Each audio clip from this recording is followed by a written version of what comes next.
Have you ever wondered why your prayers sometimes feel like they're bouncing off the ceiling, echoing back into an empty room where no one is listening? You're not alone. Millions of people around the world pray every single day, yet so many carry this quiet desperation, this gnawing feeling that despite all their pleading, begging, and bargaining with God, nothing fundamentally changes. They ask for healing and remain sick. They pray for abundance and stay trapped in lack. They cry out for peace and continue drowning in anxiety. What if I told you that the problem isn't that God isn't listening? What if the entire way you've been taught to pray has been keeping you from experiencing the very power you're desperately seeking? Now here's something that might completely transform your spiritual life. Smith Wigglesworth, one of the most powerful figures in Christian mysticism, discovered a truth so radical that when you truly grasp it, your entire relationship with prayer and with God will never be the same. He realized that when we pray to God, we're unknowingly creating the very separation that keeps our prayers powerless. Think about it for a moment. Has this ever happened to you? You pray with all your heart, you use all the right words, you even feel emotional and sincere, yet somehow there's this invisible wall between you and the divine answer you're seeking. But before we begin, please hit the like button and let me know where in the world you're watching from today. It's always fascinating seeing who's joining us from around the world. And if you haven't already, make sure to hit that subscribe button and turn on the notification bell so you don't miss any of our future videos. Here's what most people never realize. Traditional prayer, the kind we've all been taught since childhood, operates from a fundamental assumption that's actually working against us. When you kneel down and say, "God, please help me," you're unconsciously declaring that God is somewhere out there, distant, separate, and you are down here, broken, lacking, incomplete. Every time you beg for something, you're reinforcing the illusion that you're cut off from divine power. You're literally programming your consciousness to believe in separation rather than union. Stay with me until the end because what you're about to discover might surprise you. It might even seem impossible at first. Smith Wigglesworth taught something that sounds almost blasphemous to religious ears. Yet it's actually the deepest secret of mystical Christianity. You are not separate from God, you never were. The divine presence you've been praying to isn't somewhere in the clouds watching you struggle. It's the very consciousness that's reading these words right now. It's the awareness behind your eyes, the life force animating your body, the intelligence that beats your heart without you even thinking about it. What would happen if instead of praying to God, you learned to pray as God? What if recognition replaced petition? What if you stopped begging and started being? The implications are staggering, and they're not just theoretical. They're immediately practical. People who grasp this shift experience healings that medicine couldn't provide, breakthroughs that logic can't explain, and a peace that circumstances can't disturb. But how does this actually work? And more importantly, how can you begin practicing this revolutionary approach today? So let me share with you the exact mechanism that creates this transformation. Because once you see it, you can't unsee it. The entire journey from powerless prayer to powerful recognition hinges on one critical shift in your mindset. When you pray the traditional way, you're essentially reinforcing a story about yourself that keeps you trapped. Every time you say, "Please God, heal me," you're declaring to the universe and to your own consciousness that you are currently broken, that wholeness is somewhere outside of you, and that you need someone else to grant it to you. This becomes a self-fulfilling prophecy. Your consciousness accepts this story as truth, and your experience reflects it back to you. Now, I want to go even deeper into this hidden truth that Smith Wigglesworth uncovered through years of revelation and direct spiritual experience. The difference between petition and recognition isn't just semantic. It's the difference between living as a victim of circumstances and living as the embodiment of divine power. Listen to how these two approaches sound and feel the impact of each one. The old way says, "Dear God, please heal my body. Please send me money. Please fix my relationship. Please make this pain go away." Can you feel the energy behind those words? There's desperation there. There's lack. There's a fundamental assumption that you are empty and broken, waiting for divine intervention to rescue you from your inadequacy. But the new way, the way of recognition, sounds completely different and carries an entirely different frequency. Instead, you declare, I recognize the divine presence that I am. Infinite wholeness is expressing as this body right now. Limitless abundance is the nature of my consciousness. Perfect love is already present in this situation. Do you notice what just happened? You didn't ask for anything. You didn't beg. You didn't position yourself as separate from the solution. Instead, you acknowledged what is already spiritually true. You aligned your awareness with the reality that exists beyond the veil of appearances. If this kind of transformative spiritual content resonates with you, make sure you subscribe to the channel so you don't miss the deeper teachings I share here. This is where we explore the truth that actually changes lives, not just feels good to hear. This isn't about denying your human experience or pretending problems don't exist. It's about recognizing a deeper truth that operates behind the scenes of visible circumstances. When you pray from recognition, you're not trying to create something new or convince God to change his mind about you. You're simply becoming conscious of what has always been present. You're awakening to the fullness that was there all along, waiting for your acknowledgement. The power isn't in the words themselves. The power is in the consciousness shift that happens when you stop begging and start being. This is the decision point where everything changes, where your entire spiritual journey takes a new direction. Write in the comments, I recognize what I am if this resonates with you and you're ready to explore this path further. Now let me address something crucial that might be running through your mind right now, because this is where most people get confused and miss the entire point of this transformation. You might be thinking, okay, so I just repeat positive statements about myself and everything will magically change? No, that's not what this is. This isn't another self-help technique where you plaster affirmations on your mirror and hope reality bends to your wishful thinking. What Smith Wigglesworth discovered goes far deeper than the surface level of positive thinking or mental tricks. This is spiritual realization, and there's a world of difference between the two. When you practice positive thinking, you're trying to create something that doesn't currently exist. You're attempting to manufacture a new reality through the force of repetition and belief. But recognition is completely different. You're not creating anything new. You're uncovering what has always been present but hidden from your awareness. The divine presence isn't something that comes and goes based on whether you pray correctly or believe hard enough. It's the eternal reality of your being, patiently waiting beneath the noise of your thoughts and fears for you to finally notice it. This is what Smith Wigglesworth meant when he talked about recognizing God as individual being, not God and you as two separate entities, but simply God appearing as you, expressing as your consciousness, living as your life right now in this very moment. Let me share a real story that demonstrates the impact of this revelation, because theory without application remains just theory. There was a woman named Sarah who lived with chronic pain for 7 years. Every single night she would pray desperately for healing, begging God to take away her suffering. She tried every religious technique, every prayer method, every spiritual practice she could find. Nothing worked. The pain persisted, and with each passing year, her faith crumbled a little more under the weight of what felt like unanswered prayers. She began to wonder if God was punishing her, or if she was somehow unworthy of healing. Then Sarah discovered these teachings about recognition, and at first, it seemed almost offensive to her religious background. How could she pray as if she were God? Wasn't that the height of arrogance? But something about the message resonated deep within her soul. Past all the religious conditioning, she made a decision to try a completely different approach. Instead of beginning her day by begging for healing, she started each morning with simple recognition. The divine presence that I am is perfect wholeness. She didn't try to force the pain away. She didn't visualize it disappearing. She simply acknowledged the greater truth that existed beyond the physical sensation. For the first 2 weeks, nothing changed in her body, but something profound shifted behind the scenes of her awareness. She felt less victimized by the pain, less defined by it. The pain was still there, but it no longer held the same power over her identity. By week 3, she noticed the intensity beginning to decrease.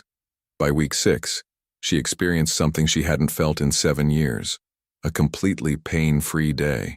Today, Sarah lives without chronic pain. Not because God finally decided to answer her prayers after years of ignoring her, but because she awakened to the truth that wholeness was present all along, waiting for her recognition.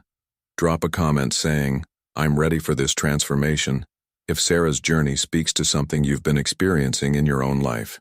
Sarah's story is powerful, but let me show you how this principle works across completely different areas of life. Because once you understand the mechanism behind this transformation, you'll realize it applies to literally every challenge you face. Take Marcus, for instance.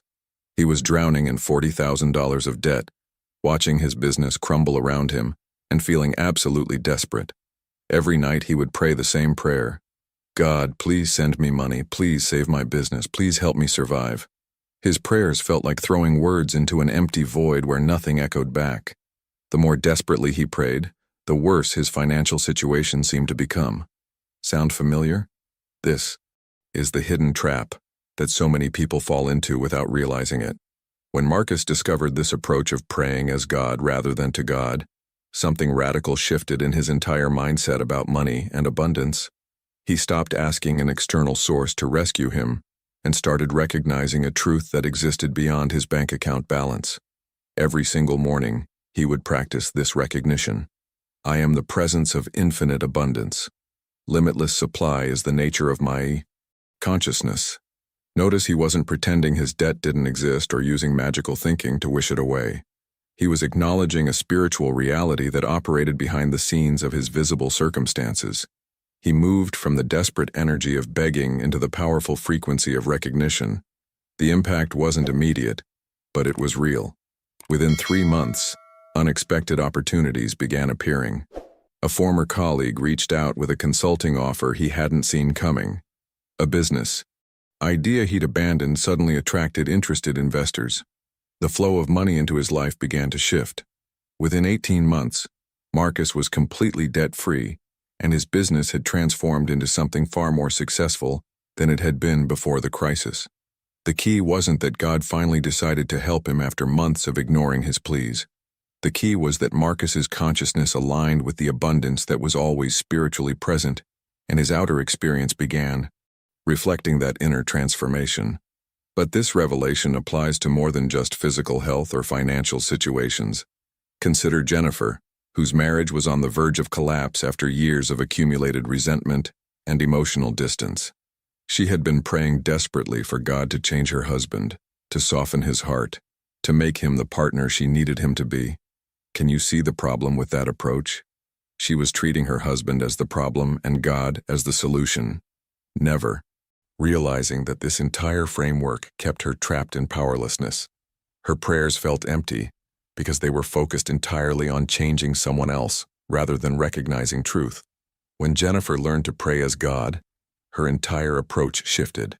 She stopped asking God to fix her husband and started recognizing the divine presence in him and in the relationship itself.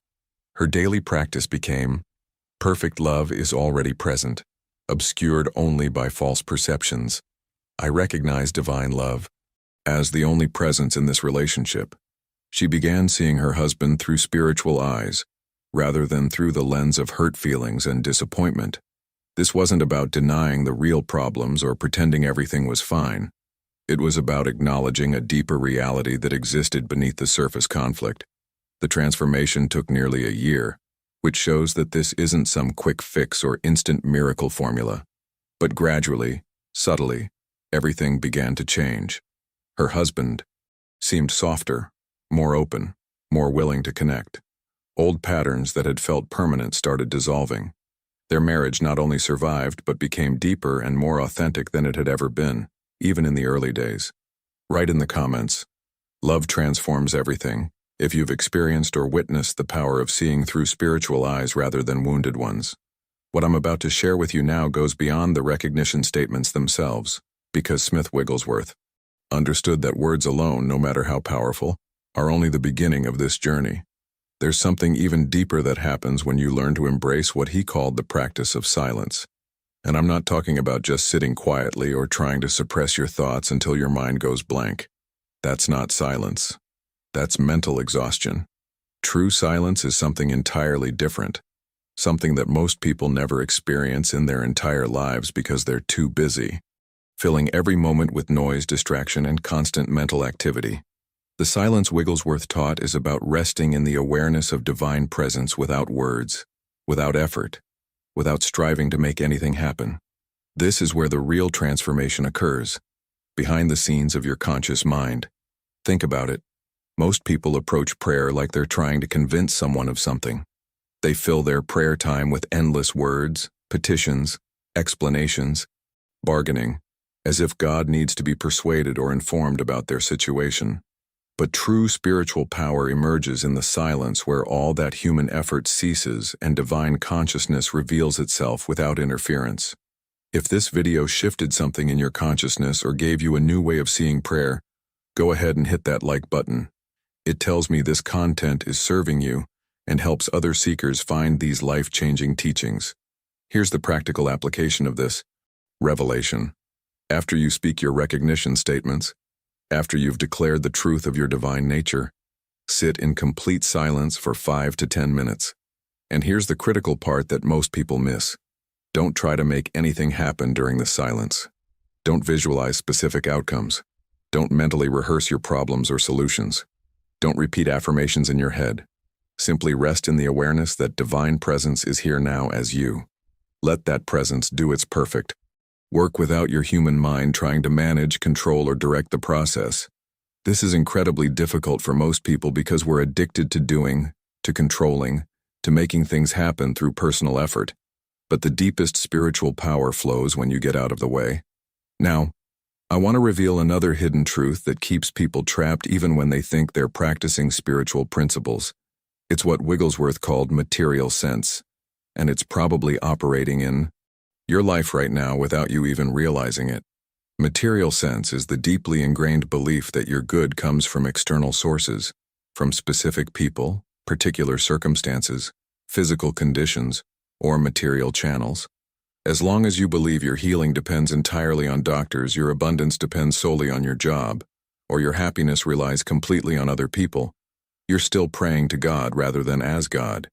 You're still operating from separation and limitation. Here's the shift in mindset that changes everything.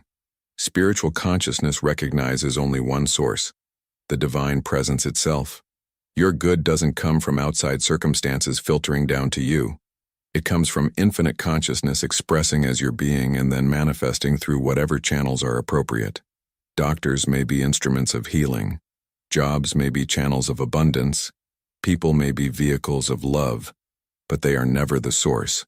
The source is always the divine consciousness that you are. This distinction has massive implications for how you navigate every decision and challenge in your life.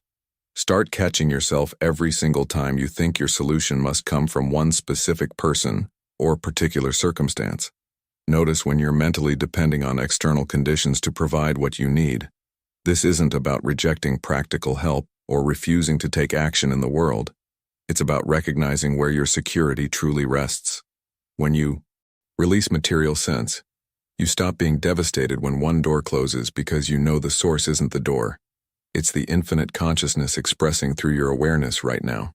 Drop a comment saying, "The source is within," if you're beginning to see how this perspective shift transforms everything about how you approach your challenges and opportunities. There's another powerful technique that Smith Wigglesworth taught which completely changes your relationship with challenges, and it's called impersonalization. This might sound abstract at first, but once you grasp this concept, it becomes one of the most liberating revelations you'll ever experience. Most of us make a critical mistake when problems appear in our lives. We immediately claim ownership of them.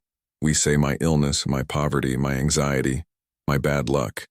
The moment you add that possessive pronoun, you're binding that problem to your identity and giving it permission to define who you are. But here's the hidden truth behind appearances.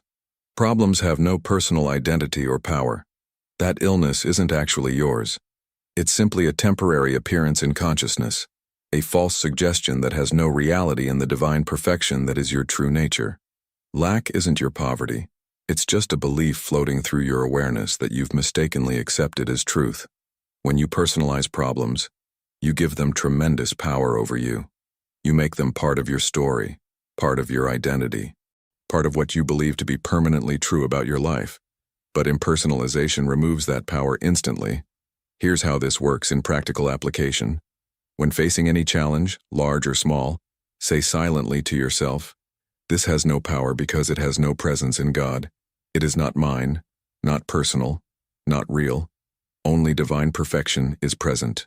You're not denying your experience or pretending the challenge doesn't exist on the human level. You're denying the ultimate power and reality behind that experience. You're refusing to accept it as a permanent truth about your identity. This shift in mindset changes the entire energy around the problem. It becomes a temporary cloud passing through your awareness, rather than a solid reality defining your existence.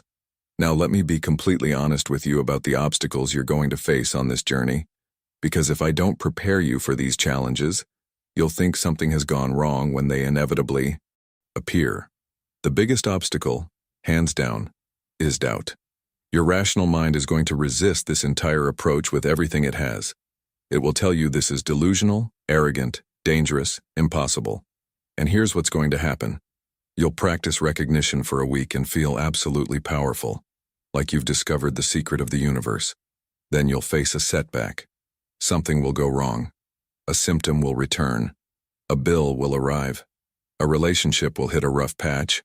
And in that moment, doubt will flood in and you'll question everything.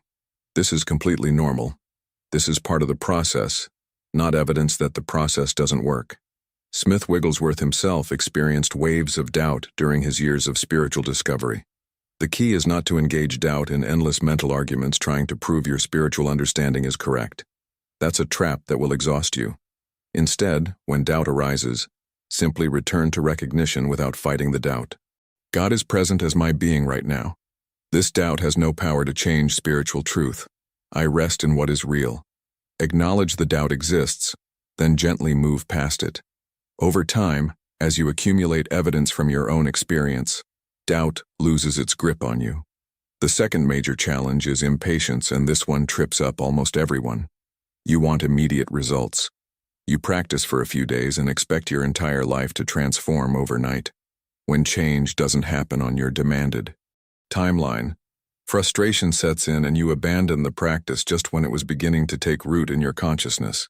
But spiritual consciousness develops gradually through consistent practice over time, exactly like building physical strength at the gym. Sometimes demonstrations happen quickly. Those are wonderful, but shouldn't be expected every time.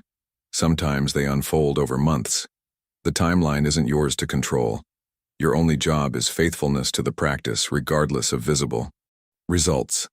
Write in the comments, "I trust the process," if you're committed to practicing recognition even when doubt and impatience try to pull you away from this truth. Something fascinating happens on this journey that most people misunderstand, and if you don't grasp this concept, you'll abandon your practice right before the breakthrough occurs. There's what Smith Wigglesworth called the demonstration lag, and understanding this hidden mechanism behind manifestation will save you from countless moments of discouragement. Here's what actually happens. Consciousness shifts first, then circumstances follow. Your inner world transforms before your outer world catches up. You may feel completely different inside, more peaceful, more clear, more connected to truth, while nothing visible has changed yet in your external circumstances. This is where most people make a critical mistake in their spiritual journey. They experience genuine inner transformation, and then look around, expecting everything outside to have instantly rearranged itself to match their new consciousness. When the bills are still there, when the symptoms haven't vanished, when the relationship still looks broken, they assume the practice isn't working. But that's like planting a seed, feeling it germinate beneath the soil, and then digging it up 3 days later because you don't see a plant yet. The demonstration is already in motion behind the scenes. Inner transformation always precedes outer change. This is a spiritual law you can absolutely trust. If you're experiencing peace where there used to be anxiety, clarity where there used to be confusion, or a new understanding where there used to be darkness, the physical demonstration is already happening. You just can't see it yet, because it's still forming in the invisible realm before it becomes visible in your circumstances. Don't let impatience abort this process right before it births into your experience. The power isn't in practicing intensely for 3 days and then quitting. The power is in brief daily practice sustained over time. Consistency matters infinitely more than perfection or duration. 5 minutes every single morning is more transformative than an hour-long session once a month. Now let me show you how this applies in one of the most challenging areas of human experience, dealing with physical symptoms and health issues. When symptoms appear in your body, the old mindset creates immediate panic and total identification with the problem. You become a sick person in your own consciousness. But the new way of praying as God creates an entirely different experience of illness. Your recognition sounds like this. The divine body that I am knows only wholeness. Infinite intelligence is governing every cell right now. Notice you're not denying that symptoms exist or claiming you feel fine when you don't. You're simply refusing to give those symptoms ultimate power or final reality in your consciousness. This is where people get confused and think spiritual practice means rejecting medical help, which is absolutely not what Smith Wigglesworth taught. You visit doctors, you take medicine, you use every practical resource available, but you do all of this while maintaining your spiritual recognition that God is the true healing presence working through all these channels. The doctor isn't your source of healing. The doctor is an instrument through which divine intelligence works. The medicine isn't your savior. It's a vehicle through which the one healing presence operates. This subtle shift in understanding creates an entirely different experience of illness, where peace becomes possible even in the midst of symptoms. When you maintain this consciousness, something remarkable happens. You stop feeling victimized by your body. You stop living in constant fear about what might happen next. You stop giving your power away to diagnoses and prognoses. Instead, you remain anchored in the truth that wholeness is your spiritual nature regardless of temporary appearances. Sometimes this recognition leads to rapid healing. Sometimes it leads to peaceful acceptance. Sometimes it guides you to exactly the right treatment at exactly the right time. The outcome varies, but your inner stability remains constant because you're rooted in something that circumstances cannot shake. Comment: wholeness is my nature. If you're ready to maintain this consciousness even when physical appearances seem to contradict it, the impact of this consciousness extends far beyond personal health into every area where you interact with the world. And I want to show you how this transforms two of the most challenging domains of human experience: your financial life and your relationships with difficult people. When it comes to business and money, most people operate from a place of desperate emptiness. They hustle from fear. They chase opportunities from lack. They make decisions from scarcity consciousness. But when you truly understand that your supply comes from infinite consciousness, rather than from any specific job, client, or economic condition, your entire approach to work transforms. You start creating from overflow instead of from emptiness. You work from a place of fullness rather than desperation. And here's what happens behind the scenes that most people never understand. Consciousness creates conditions.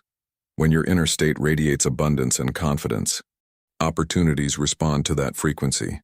When your inner state broadcasts lack and fear, you actually repel the very things you're chasing. This isn't mystical thinking.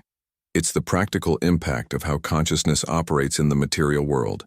People can sense when you're operating from desperate need versus abundant confidence, and that sensing determines how they respond to you, whether they hire you, whether they trust you, whether they want to do business with you. In relationships, especially with difficult people, this same principle applies but requires even more spiritual maturity. The old way is to pray for God to change the other person, fix their behavior, soften their heart, but that keeps you trapped in victimhood, forever dependent on someone else's transformation for your own peace. The new way is recognizing divine presence even in people who hurt you. The consciousness that I am, and the consciousness that they are, is one in God. Now, before you think this means becoming a doormat, let me be crystal clear. This doesn't mean tolerating abuse or remaining in toxic situations. Spiritual recognition sometimes leads you to set firm boundaries, end harmful relationships, or remove yourself from dangerous dynamics. But when you do so, you're acting from clarity rather than hatred, from wisdom rather than victimhood, from spiritual authority rather than wounded reaction. You're not trying to punish them or prove they're wrong. You're simply maintaining your consciousness of truth regardless of their behavior. And something fascinating often happens. Either their behavior begins to shift in response to your clear consciousness, or your ability to handle the situation with peace increases dramatically, or circumstances naturally create the healthy distance you need.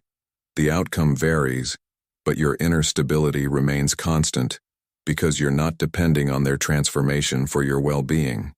Now I want to reveal what happens when you practice these principles not just for days or weeks, but for months and years with faithful consistency. Something profound occurs that you might not expect. Praying as God stops being a technique you perform and becomes your natural state of being. You don't have to remind yourself constantly that God is present. You simply live from that awareness the way you breathe without thinking about it. This is what Smith Wigglesworth meant by spiritual consciousness becoming your identity rather than your practice. Problems still appear in your life because you're still human navigating a complex world. Challenges still arise, setbacks still happen, difficulties still cross your path. But here's the critical difference. They don't control you anymore. They don't define your identity. They don't shake your foundation. Your inner peace remains stable even when outer circumstances fluctuate wildly. You become anchored in the eternal presence that is your true identity, and that anchor holds steady, regardless of the storms passing through your temporary experience. This isn't about reaching some perfect state where nothing ever goes wrong. It's about being rooted in something so real, so permanent, so true, that the temporary waves can't capsize you. Type, I am anchored in truth if you recognize this journey as your own path and you're committed to walking it regardless of how long the transformation takes. So here we are at the end of this journey together, and if you've made it this far, I know something in this message resonated deeply with you. You're not here by accident. There's a reason these teachings about praying as God rather than to God found their way into your awareness today. Maybe you've been searching for this understanding for years without knowing exactly what you were looking for. Maybe Smith Wigglesworth's wisdom is the missing piece that finally makes everything else click into place. If this content brought you clarity, peace, or a new perspective on your spiritual journey, I'd really appreciate it if you'd hit that subscribe button. This channel is dedicated to sharing transformative spiritual wisdom that actually works in real life. Not just beautiful theories that sound good, but leave you unchanged. Every video is designed to give you practical insights that shift your consciousness and, through that shift, transform your experience of reality itself. And if you watched all the way through, leave a comment saying, "This message was meant for me, so I know you were here and this connected with you." I read every single comment. And there's something powerful about declaring your readiness for transformation publicly. It solidifies the commitment in your own consciousness. If this video added value to your day and expanded your understanding, go ahead and hit that like button. It helps this message reach other people who are ready for it, other seekers who are tired of begging and ready to start being. There's a video right here that goes even deeper into how consciousness creates your reality and the specific practices that accelerate your spiritual awakening. Click and continue with me over there, because the journey doesn't end here. It's just beginning.